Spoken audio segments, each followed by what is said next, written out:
계기가 6.25 전쟁이었죠. 우리는 이 1950년 6월 25일에 있었던 이 전쟁을 경험하지 않은 세대입니다. 하지만 우리의 할아버지 할머니 세대는 이 고향을 북한 땅에 두고 계신 분들도 계시고요. 북한의 가족분들을 남겨두고 내려오신 분들도 있습니다. 지금도 이 38선을 기준으로 해서 한 민족이 총과 칼을 겨누고 있는 휴전 상태에 있죠. 우리 민족의 현실입니다. 그런데 이 6.25 전쟁이 이처럼 비극적인 사태를 맞이하게 된 이 결정적 이유가 있는데요. 그건 다름 아닌 휴가 때문이었습니다. 1950년대 6월 하순은요, 이 6월 달은 이 남한 지역은 농번기입니다. 그 당시 1950년대 우리나라의 주요 산업은 이 농업이었어요. 이 정재경이 쓴 한국 전쟁사 이 자료를 좀 보면요, 이 당시 인구의 60%에서 70%가 농업 종사자였다는 거예요. 그러니까 주력이 다 이 농업, 쌀을 생산하는 거였다는 거죠. 그래서 한국군에서 이 농번기 바쁜 이 시즌에 이 대대적으로 군인들을 휴가 보냈다는 거예요. 얼마나 많이 휴가를 보냈느냐? 6.25 전쟁이 개전할 때, 전쟁이 일어났을 때 한국 육군 전 병력의 3분의 1이 휴가였다고 합니다. 굉장한 숫자죠. 근데 이 자세히 이 내용을 들여다보니까요, 단순히 농번기 때문이 아니었고요. 이렇게 대대적인 휴가를 하게 된 이유가 이 3개월 동안 지속되었던 비상 이 대비 태세 때문이었다고 합니다. 1950년 이제 국회의원을 선출해야 하는 이 총선이 5월로 결정이 되었는데요. 이 2월 달부터 2월 달에 결정이 났어요. 근데 이 당시는 공산주의와 이 민주주의의 이 이념 간의 갈등이 최고조였습니다. 무장 빨치산들의 활동이 이 전국을 누볐다고 그래요. 그래서 3, 4월경부터 계속 끊임없이 전쟁이 일어날 것이다, 이런 위기설이 있었다고 합니다. 그래서 이 한반도 내에서는 이 무장한 공산주의자들을 소탕하는 작전이 계속되면서 전군의 외박, 휴가가 없는 비상사태가 계속됐다는 거예요. 3개월 동안. 그러니까 3개월 동안 전국 육군이 휴가도 못 가고 외박도 못 갔다는 거죠. 계속 그 안에만 있어야 되니까 군인들의 피로감이 상당했습니다. UN 한국위원회에서도요, 이 한국군이 너무 불필요하게 비상 대비 태세를 하고 있다, 좀 지적을 했다고 그래요. 그래서 한국군이 6월 23일 날 비상 대비 태세를 전면 해제하게 됩니다. 이제 다 풀어버리는 거예요. 그리고 정군의 대대적인 휴가를 실시한 거죠. 정군의 3분의 1을요. 이렇게 왜 많이 한꺼번에 보냈느냐? 순차적으로 할 수 있는데 너무 이 비상사태가 오래되다 보니까 이 군량미가 바닥났다고 그래요. 군대 내에 있는 이 식량 보급이 굉장히 딸렸다고 그래요. 그러니까 야, 이거 많이 나가서 너희들 휴가 기간 동안 밖에서 먹고 와라.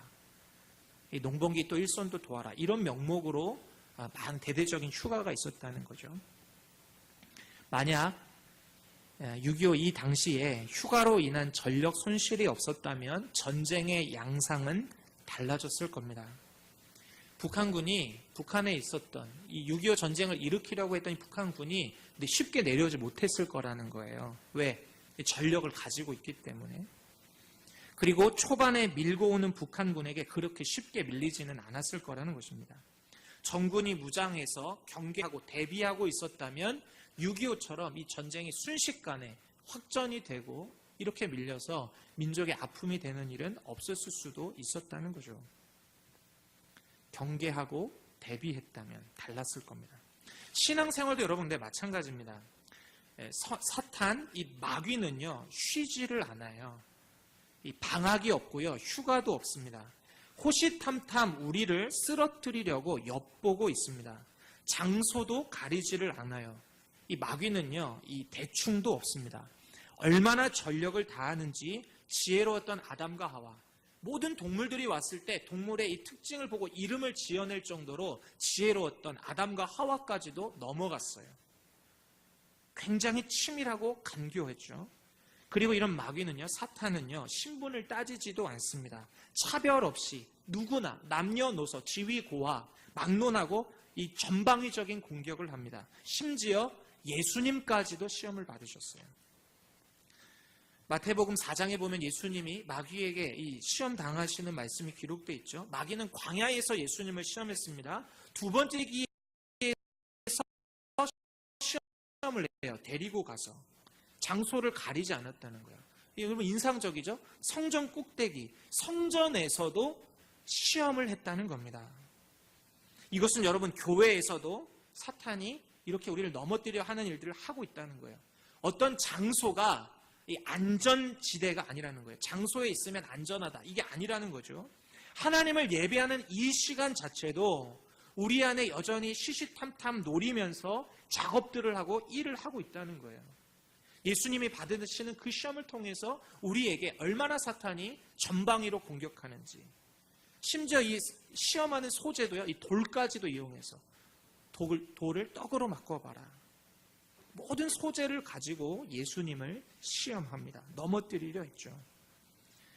바울은요, 이런 영적 이 세계를 잘 알고 있었습니다. 오늘 에베소서를 기록하고 있는 바울은 이걸 알았어요. 그래서 성도들이 영적 전투에서 패배해서 하나님과의 사이에서 멀어지는 것을 경계했어요. 하나님에서 멀어지면 멀어질수록 낙심하고 절망하잖아요. 패배의식과 죄책감, 영적 무기력 속에서 왜 살아가야 되나? 심지어 이런 삶의 사명, 삶의 목적, 방향도 잃어버리며 살아가게 되잖아요. 이것을 주의했던 거예요. 경계했던 겁니다. 그래서 에베소 지역의 성도들에게 바울이 편지를 써요. 그게 오늘 에베소서고요. 이렇게 당부합니다. 10절과 11절. 끝으로 너희가 주 안에서와 그 힘의 능력으로 강건하여지고 11절. 마귀의 관계를 능히 대적하기 위하여 하나님의 전신 갑주를 입으라. 영적으로 무장하라고 말을 합니다. 사탄이 마귀가 우리들을 넘어뜨리지 않도록, 그리고 그들을 대적할 수 있도록, 맞서 싸워 이길 수 있도록 준비 태세를 갖추라고 말하는 거예요. 그래야, 무장해야 마귀의 관계를 너희가 능히 대적할 수 있다 말합니다. 영적 강자의 조건이라는 책이 있는데요. 이 재밌는 일화가 나와요. 이 워렌 버핏, 여러분 잘 아시죠? 미국의 기업인이고 대단한 투자가입니다. 굉장한 이 투자 실력이 있고 감각을 가지고 있어요. 그리고 기부도 많이 하고 오마이 현인 또는 투자의 귀재라고 불리는 사람입니다. 하루는 이 사람이 어떤 회사 사장과 함께 골프를 쳤대요. 골프를 쳤는데 이 사장이 워낙 이렇게 내기를, 이 투자를 잘하니까 골프 내기를 제안합니다. 이보게 버핏, 만약에 당신이 홀인원을 하면 내가 1만 달러를 주겠네. 그러니까 1,000만 원을 주겠다는 거예요. 만약에 당신이 네가 홀인원을 못하면 나한테 2달러를 주면 되네. 2,000원을 주면 되네. 2,000원 걸고 1,000만 원 버는 꼴이에요. 여러분이라면 하시겠습니까? 네. 뭐 2,000원 내고 1,000만 원 벌 수 있는 기회인데요. 그죠? 그런데요. 여기 홀인원이 뭔가, 홀인원 모르시는 분이 혹시 있나요? 이 티 위에 이 공을 딱 세우고요. 한 번에 빵 쳐서 이 목표 지점에 있는 이 구멍, 홀에 한 번에 딱 넣는 게 홀인원이에요. 그런데 이 제안에 대해서요, 이 투자의 귀재인 워렌 버핏이 이런 제안에 거절을 합니다. 왜 그런가? 난 희박한 확률에 기대지 않겠다. 라는 그의 소신 때문이었어요. 여러분, 이 홀인원이 얼마나 어렵냐면요, 평생에 한 번 나올까 말까 하는 그런 일입니다. 난 요행을 바라지 않는다는 거예요. 그러니까 워렌 버핏이 항상 투자를 할 때는요, 이런 요행, 아주 희미한 확률에 거는 것이 아니고요, 되면 되겠다. 이곳이면 이길 수 있겠다. 이곳이면 벌 수 있겠다. 라는 그곳에 건다는 거예요. 승리하는 사람들은요, 이 이야기를 통해서 우리가 알 수 있는 건, 승리하는 사람들은 이기는 법을 안다는 겁니다.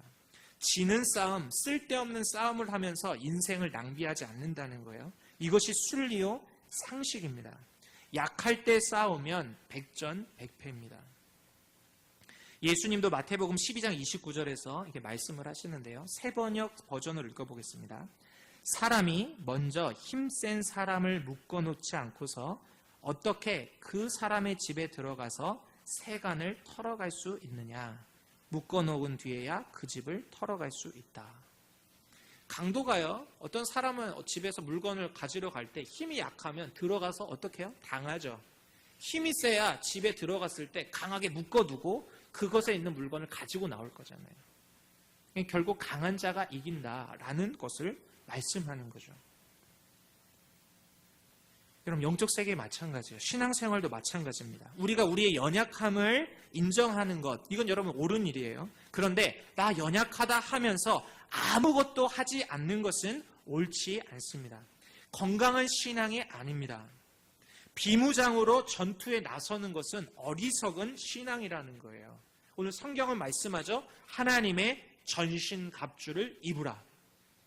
무장하고 싸우라는 거예요. 여러분, 다윗과 골리앗의 이야기를 아시죠? 소년 다윗이 2m가 넘는 블레셋 장수인 골리앗과 싸움을 벌입니다. 창과 검과 단창으로 무장한 중무장한 골리앗, 그 위세가 얼마나 대단했는지 이스라엘의 전군 앞에서 그 어떤 사람 한 명도 골리앗 앞에 나서지를 못하는 거예요. 그 위세가 너무나 대단했기 때문이죠. 이때 소년 다윗이 나갑니다. 담대히 외쳐요. 사무엘상 17장 45절, 너는 칼과 창과 단창으로 내게 나오거니와 나는 만군의 여호와의 이름 곧 내가 모욕하는 이스라엘 군대의 하나님의 이름으로 내게 나아가노라. 굉장히 멋있죠. 그리고 주머니에서 돌을 꺼내서 물매를 돌립니다. 그리고 그 물매를 던져요. 그 돌이 골리앗의 이마를 강타하죠. 골리앗은 힘 한번 써보지 못하고 땅에 엎드러집니다. 여러분, 사람들은 이 장면을 보고요, 감동적인 것을 보면서 아, 그래, 나도 골리앗에 맞서 싸우겠다. 그래, 나도 이런 담대한 믿음을 가지고 살아야겠다. 다짐을 합니다. 결심해요. 결단해요. 그런데요, 그 믿음을 가지고 이 열정을 끌어지는 모습을 봐요. 열정은 있고 담대한 결단들은 있는데 지는 거예요. 너무나 쉽게. 왜 그런가? 용기는 있는데 싸우는 법을 몰라서입니다. 믿음의 용기는 있는데 막무가내로 나아가기 때문이에요. 다시 한번 생각해 볼까요? 다윗이 골리앗을 향해서 물매를 던졌죠. 어떻게 골리앗을 맞힐 수 있었을까요? 하나님이 도와주셨기 때문에 틀린 답은 아닙니다. 근데 동시에요, 다윗은 물매 던지기에 능통했던 사람입니다. 처음으로 물매를 던졌던 게 아니고요, 원래 물매를 잘 던졌던 사람이에요. 다윗이 골리앗에게 나아가겠다고 했을 때 이스라엘의 사울 왕이 뜯어 말립니다. 다윗을 명명받고, 이 소년이 어떻게 저 장수와 싸우겠는가, 이 질기 뻔했거든요. 그때 다윗이 사울 왕에게 이렇게 이야기를 합니다. 사무엘상 17장 34절 35절 우리 같이 한번 읽어볼까요? 함께 읽겠습니다. 시작. 다윗이 사울에게 말하되 주의 종이 아버지의 양을 지킬 때에 사자나 곰이 와서 양떼에서 새끼를 물어가면 내가 따라가서 그것을 치고 그 입에서 새끼를 건져내었고 그것이 일어나 나를 해하고자 하면 내가 그 수염을 잡고 그것을 쳐주리. 양을 치던 때 이야기를 해요. 양을 돌보면서 곰과 사자와 싸웠다고 말합니다. 여러분, 이 동물원에 가서 사자를 한번 보십시오. 이 칸막이가 있어서 그런데요, 그게 딱 없다. 이거 마주하게 된다. 여러분, 어떻습니까? 겁나지 않겠어요? 실제로 내가 딱 맞짱을 뜨게 된다. 겁나겠죠, 여러분. 저는 큰 개가 웡웡 짖어도 좀 무서워요. 저는 돌을 짚습니다. 혹여나 물까봐. 근데 여러분, 사자와 곰이 내 눈앞에 있다. 소년이에요. 그러면 어떻게 이와 싸웠는가? 이 매우 당연한 거죠. 도구를 사용했을 거예요. 뭐로요? 바로 물매였습니다. 양을 치면서 틈틈이 양을 어떻게 지킬 수 있을까? 이때마다 물매를 연습한 거죠. 짐승들에 대비해서 던지고 또 던지기를 연습한 거예요. 싸움의 기술, 지키는 기술, 이기는 기술을 연마했던 겁니다. 그렇게 연습하고 훈련하고 그래서 물매 전문가가 됐던 거예요. 그런 실력을 갖추고 싸우는 법, 싸우는 기술을 가지고 있었던 거죠. 어떻게 싸워야 되는지를 알고 있었어요. 실력이 있었던 거죠. 그리고 이어지는 다윗의 대답이에요. 사무엘상 17장 37절 우리 한번 같이 읽어보겠습니다. 시작. 또 다윗이 이르되 여호와께서 나를 사자의 발톱과 곰의 발톱에서 건져내셨은즉 나를 이 블레셋 사람의 손에서도 건져내시리이다. 사울이 다윗에게 이르되 가라, 여호와께서 너와 함께 계시기를 원하노라. 아멘. 그런데 싸우는 기술만 있었던 게 아니에요. 싸우는 법만 알고 있다고 이기는 게 아니죠. 사자와 곰과의 일전, 여러분 순간순간이 치명적입니다. 한 번만 당해도 여러분 쓰러져요. 이 맹수들의 일타가 아주 우리에게는 치명적이죠. 그런데 다윗의 고백을 보세요. 여호와께서 나를 사자의 발톱과 곰의 발톱에서 건져내셨을지요. 누가 건져냈다고 말합니까? 하나님께서 건지셨다는 거예요. 정말 위험한 순간을 마주할 때마다 하나님 어떻게 하면 좋죠? 하고 자기가 그동안 연마했던 물매를 던졌던 거예요. 내 실력이 잘 발휘될 수 있도록. 어떤 때는 내 실력보다 훨씬 실력을 넘어서는 일들, 그래서 이기게 하시는 하나님을 경험했던 거예요. 아, 하나님이 도와주셨구나. 하나님이 이기게 하셨구나. 하나님께서 정말 지켜주셔야 돼. 하나님께서 함께 해주셔야 돼. 하나님이 이기게 하시는 거야. 이러한 삶을 경험했던 거예요. 이런 하나님을 만났던 거죠. 그래서 나갈 때마다 하나님을 의지하고 물매를 던졌던 겁니다. 이길 때마다 하나님께 그래서 감사했던 거예요. 하나님이 나를 건지셨습니다. 내 실력으로 이긴 것이 아니라 하나님이 나를 이기게 하셨습니다. 라고 고백했던 거죠. 그래서 오늘 이 다윗이 이 장수 골리앗 앞에서 여호와께서 나를 이 블레셋 사람의 손에서도 건져내시리다 말하는 거예요. 내가 물매 다루는 실력이 있지만 하나님이 이기게 하실 것이다. 이 하나님의 이름을 들고 믿음을 가지고 골리앗에게 나아간 거죠. 이게 바로 승리의 길이라는 것입니다. 잠언 21장 31절에서도요. 승리의 지혜를 우리에게 말씀해요. 우리 잠언 21장 31절 함께 읽어보겠습니다. 시작. 싸울 날을 위하여 마병을 예비하거니와 이김은 여호와께 있느니라. 아멘. 싸울 날을 위해서 말과 군사를 준비하라고 말합니다. 준비해야 한다는 거예요. 실력을 갖추고 영성을 갖추고 여러분 싸우는 법, 기술, 도구들을 준비해야 한다는 것입니다. 동시에 기억할 것, 예비하거니와 이김은 여호와께 있느니라. 그리고 이김은 하나님께 달려있다. 나는 싸움을 위해 최선을 다해 준비하고 이기게 하시는 하나님을 의지해야 한다. 이것이 바로 군사의 지혜요 승리의 길이라고 성경은 말씀하고 있는 것입니다. 지난주 우리가요 사탄의 핵심 무기를 보았죠. 무엇이었습니까? 사탄의 핵심 무기? 거짓말, 거짓 메시지다 라고 말했죠. 여러분 얼마나 많은 거짓말, 거짓 메시지가 우리 삶에 있는지 모릅니다. 그리고요 그 가장 간교하고 치밀한 이 사탄은요 나에게 가장 약한 부분을 건드리는 거짓 메시지로 우리를 쓰러뜨리려고 합니다. 어떤 지체들은 외모에 컴플렉스가 있는 지체들이 있어요. 그러면 이 외모를 가지고 계속 거짓말이 있어요. 야 너가 이렇게 생겨서 넌 평생 고통스러울 거야. 야 너 어떻게 사냐? 너 큰일 났다. 넌 사랑받지 못할 거야. 어떤 능력적인 부분에서 내가 열등감을 가지고 있는 사람 또 그걸 가지고 이야기해요. 넌 쓸모없어. 넌 쓸모없는 사람이야. 너 그래서 앞으로 어떻게 살래? 어떻게 먹고 살래? 무슨 일을 하면서 살래? 수많은 거짓말들이 우리의 가장 약한 부분을 건드려요.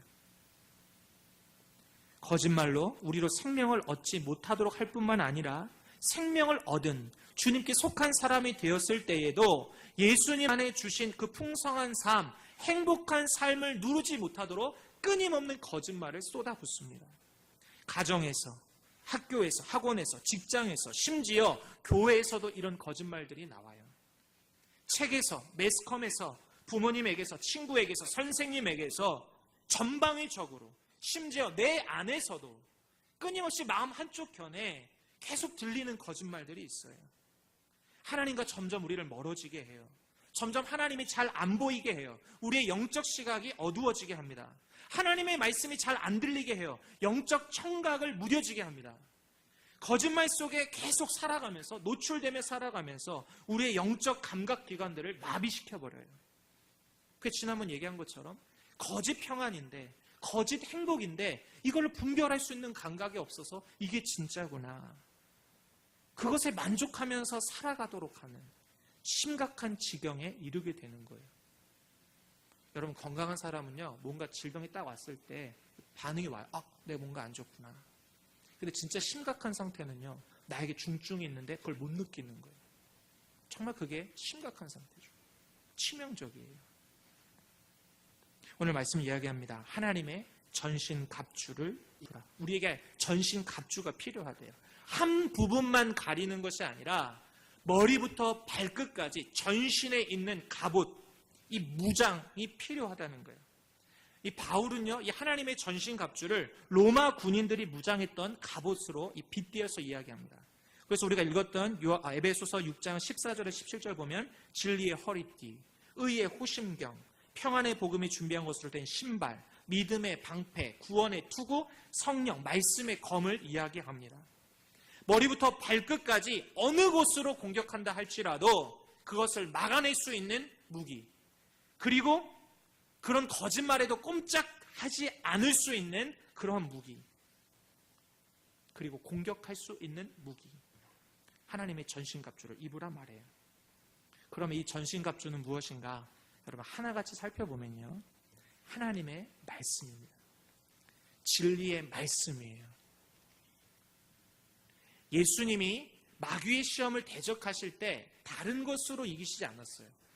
돌을 떡으로 바꾸셔서 이기지 않으셨어요. 성전 꼭대기에서 뛰어내렸을 때에 천사들이 와서 받쳐주는 이런 놀라운 기적을 통해서 이기시지 않으셨어요. 사단에게 절함으로, 경배함으로 그 일을 모면하지 이익을 취하려고 하지 않으셨어요. 예수님 하신 걸 보세요. 신명기 말씀으로 싸우셨어요. 신명기, 이미 구약의 말씀을 가지고 첫 번째 시험, 두 번째 시험, 세 번째 시험 방어하시고 그리고 물리치셨어요. 말씀으로. 이 말씀이 우리의 전신갑주입니다. 그래서 내일부터 이제 시작되는 카운터어택, 우리 카운터어택 수련회에서부터 이 6가지를 하나씩 살펴보려고 해요. 이 하나하나. 이 말씀이 왜 이렇게 이 갑옷을 하나하나 구분했느냐? 이 진리의 말씀의 어떤 또 그 다양한 주제들을 가지고 말씀을 하세요. 우리의 삶에 정말 핵심적이고 필요한 부분들에 대한 말씀이 있죠. 그 말씀을 이제 수련회부터 해서 몇 주간 같이 살펴보려고 해요. 여러분, 영적 무장이 필요합니다. 말씀으로 무장해야 해요. 어떤 부분에 공격이 들어온다 할지라도 막아낼 수 있는, 반격할 수 있는 진리의 말씀으로 무장해야 합니다. 이게 바로 우리가 싸울 도구요, 수단이요, 승리의 길이라는 거예요. 무장하고 나가 싸우는 거예요. 그리고 동시에 승리는 하나님께 있다. 내가 말씀을 아는 것뿐만 아니라 이 말씀을 통해서 하나님이 이기게 하실 것이다. 승리는 하나님께 달려있다. 이런 믿음으로 나가서 싸우는 겁니다. 믿는 사람은 하나님께 기도합니다. 승리가 하나님께 있다라고 생각하는 사람은 하나님 앞에 엎드립니다. 하나님을 의지합니다. 붙듭니다. 왜요? 승리가 하나님께 달려있기 때문입니다. 사랑하는 우리 청년 여러분, 성도 여러분, 그래서 이렇게 말씀으로 무장하고 하는 것, 여러분 우리 교회에서 그 무장들을 하고 있잖아요. 예배 때 말씀으로 무장합니다. 소그룹 모임 때 삶도 나누지만 말씀을 가지고 고민해요. 하나님의 진짜 말씀은 뭔가, 진리가 무엇인가, 그걸 가지고 고민하면서 무장하는 시간을 갖습니다. 교육부서에서 우리 교회에 있는 학생들에게 가르치는 것도 이 말씀을 가르치죠. 진리, 진짜를 가르치는 거예요. 그게 무장을 하고 나가서 담대하게 승리할 수 있는 삶을 살아가도록 우리가 영혼들을 세우고 있는 것입니다. 여러분, 그럴 때 정말 충실하게 무장해야 돼요. 말씀을 읽고 배우고 듣고 정말 진짜가 뭔가, 진리가 뭔가, 하나님 내가 어떻게 무장해야 됩니까? 나의 어떤 고민스러운 환경으로 다가오는 유혹 속에서 이 거짓말이 뭡니까? 이것에 대한 말씀은 무엇입니까? 말씀해 주십시오. 가르쳐 주십시오. 말씀의 무장이 필요합니다. 믿음의 기도가 필요합니다. 두려워하고 있는 여호수아에게 하나님께서 말씀하시죠. 승리의 길을 말씀하십니다. 여호수아 1장 8절 9절인데요. 우리 같이 한번 읽어볼까요? 함께 읽겠습니다. 시작. 이 율법책을 내 입에서 떠나지 말게 하며 주야로 그것을 묵상하여 그 안에 기록된 대로 다 지켜 행하라. 그리하면 내 길이 평탄하게 될 것이며 내가 형통하리라. 내가 내게 명령한 것이 아니냐. 강하고 담대하라. 두려워하지 말며 놀라지 말라. 내가 어디로 가든지 내 하나님 여호와가 너와 함께 하느니라 하시니라. 아멘. 사랑하는 여러분, 주님은 우리가 승리하기를 원하십니다. 예수 그리스도께서는 이미 사단을 멸하시고 사단의 머리를 밟으시고 이미 승리하셨습니다. 그리고 이제 우리에게 이러한 승리의 삶을 누리면서 우리도 살아가라고 말씀합니다. 끊임없이 공격들 때문에 움츠려드는 우리의 신앙에 있어요. 우리 안에 어느덧 찾아온 패배의식이 있어요. 이건 안 돼. 이건 어쩔 수 없어. 난 이길 수 없어. 난 연약해. 여러분 아까 얘기했죠? 나의 연약함을 고백하는 것 옳아요. 그런데 그곳에 머물러 있으면 안 돼요. 그러나 우리를 승리하기 원하시는 하나님, 이미 우리에게 진리의 말씀을 주신 하나님, 영적 무장을 가지고 거짓말이 무엇인지 분별하게 하신 하나님, 이제 우리가 가는 곳곳마다 어떤 일을 와라, 환난아 와라, 고난아 와라, 이 문제에 와라, 주님이 나와 함께 하신다. 이 진리의 말씀을 붙잡고 승리하는 삶을 살아가기를 원하시는 거예요. 하나님은 우리가 승리하며 감사하며 기뻐하며 살아가는 삶을 원하세요. 고뇌하고 번민하고 어려워서 정말 가슴 아픈 마음에 있는 거 너무 안타까워하세요. 일어서거라. 담대하게 일어서거라. 내가 너에게 말씀을 주지 않았느냐. 무장하거라. 나가서 싸우거라. 사랑하는 우리 여러분, 하나님의 전신갑주로 무장하는 우리 모두 될 수 있기를 바랍니다.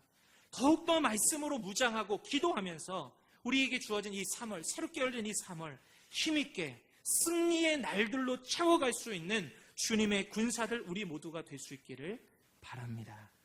정말 승리의 기쁨을 나누고 고백하는 그런 우리 이 3월이 될 수 있기를 예수님의 이름으로 축원합니다. 우리 시간 찬양하고요, 함께 기도하겠습니다. 아무것도 두려워 말라라는 찬양입니다. 이 곡을 선곡했는데요, 목사님 너무 올드송이에요. 근데 여러분 참 가사가 좋아요. 주님이 항상 우리를 지켜주시고 붙잡아 주신다는 거예요. 여러분, 주님은 우리가 승리하기를 원하십니다. 그 권능의 강한 손으로 우리를 붙들고 계십니다. 하나님 승리하게 하소서. 분주한 삶 속에서 정말로 영적으로 충만한 승리의 삶을 살게 하소서. 하나님, 내 앞에 이런 고난이 있습니다. 승리의 삶을 살아가도록 말씀해 주시고 하나님 말씀을 보게 하시고 깨닫게 해주시고 이기게 해주십시오. 말씀을 기억하며 찬양하며 나가겠습니다. 아무것도